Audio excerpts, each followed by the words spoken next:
Lumière Kaboulo TV, Lumière Kaboulo TV, Lumière Kaboulo TV. Réflexion avec R9 Fabrice, R9 Fabrice. Mobali Madeo, Balingaka, moi c'est l'olanga ninyango, nengosa salanga eleki makasi. Kaboulo TV yo, Lumière Kaboulo, réflexion. Réflexion, double CD Fantomas, Mayo. Il est là, il a toujours. Barbito s'abonne, chaîne les amoko. Ça c'est dit, Maboko, t'as un s'abonner. Bon, mon yango, YouTube, aux Zavana, Moko Gaga, réflexion, trop bandé, réflexion, lumière Kamboul, Yangwana, Balai qui est ça la biso bien. Tous en ciment pour et ça la G. Bongo, toujours. Réflexion, Lumière Kambolo TV. Chaîne les amoko, vous s'abonner, vous avez décidé Lumière Kambolo TV. Bonjour, Nabiso Banso. Les alingan de Konabino, Nabengami na Kombo ya Kambulu. Na salaka na émission na chaîne télé Oye Bengami Réflexion. Chaque samedi na 19h30, beaucoup tabiso kuna na napesi mbote na bakambi ya réflexion pe na bandeko nyonso oyo toza batali pe balandi ya réflexion. Ngalove na ye lisusu na kati ya réflexion na biso ndenge ezalaka kaka comme habitude mpo na korépondre motuna oyo etunami tobondelaka mpo na nini. Papa na biso Lumière ayeli biso ba verset pe atangi ba verset yango nde epai motuna na ye euti. Roi David aoloba ata nanu na bandi koloba te yo aussi oyebi makanisi na ngai. Soki Nzambe ayebi deja makanisi na biso,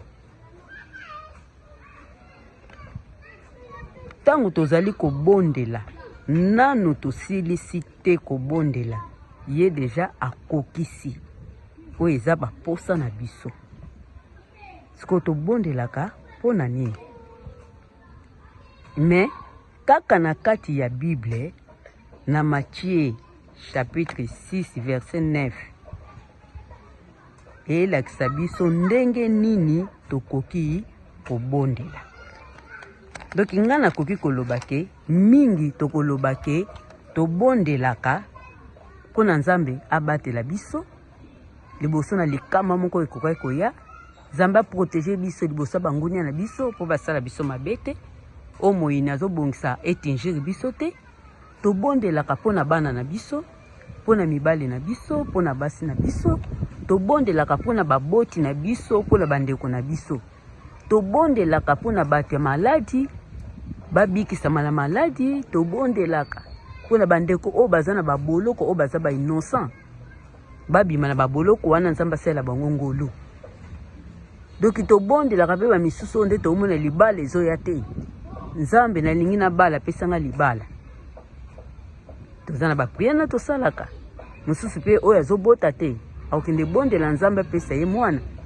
Mosusu paza na posa voyager Nzambe na posa voyage. Mosusu paza na problème isongolo ezotungisa ye, tobondela kaka Nzambe apesa solution na problème oyo oza nango etc. Donc nakoloba ke to mingi tokoloba ke tobondela kapo na bongo ko rappeler Nzambe akokisa oyo eza ba promesse na ye. Donc mingi tobondela ka bongo na koloba raison yango. Menga na kozonga na koloba ke pona ngai tobondelaka mpona kozala na communication, kofortifier relation na biso na Nzambe, kosenga bolimbisi ya masumu, pe kozala reconnaissant epai ya Yawe Nzambe. Eza na verset mosusu na kati na Biblia, Thessaloniciens chapitre 5 verset 17. Kuna balobi na biso tobondela na kolemba te. Nyonso eza kaka na kati ya Bible. po soki eza mpe na baversion mosuku na kati ya bible etindaki mutu soki azogene akoki kosimanifeste te bien bato bayeba ke doki azogene azolala nzala komi mawama te babifo kosokola obongisi feiman elongi olati kitoko kaka na kati ya bible nyonso wana ezolobela biso me bakoki kopesa verse biso nyonso tokotanga kaka mona liloba ekomami eza kaka moko biso nyonso tokotanga kaka liloba wana me eza na mutu na mutu aza na lolenge na ye ya kolimbolela makomami oyo ye atangi aza na ndenge ya kokomprendre makambo oyo ye atangi mutu na mutu aza na forme ya kososola liloba oyo ye atangi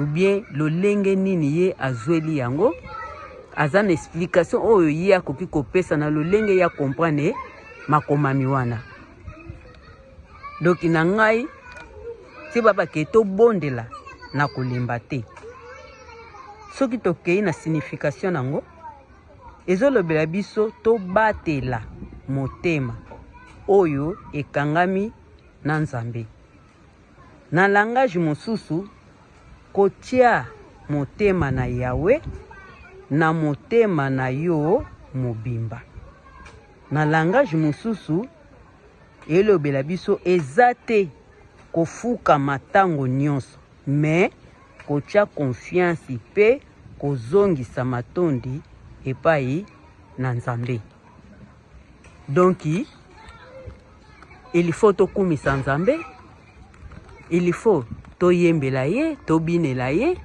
kozongisa matondi epai na Nzambe soki tozongi na Psaume 117 verset 1 elobi bikolo nyonso bokumisa Yawe mabota nyonso ya mokili boyembela ye donc na mokuse réflexion nanga tobondelaka pona ko adorer Nzambe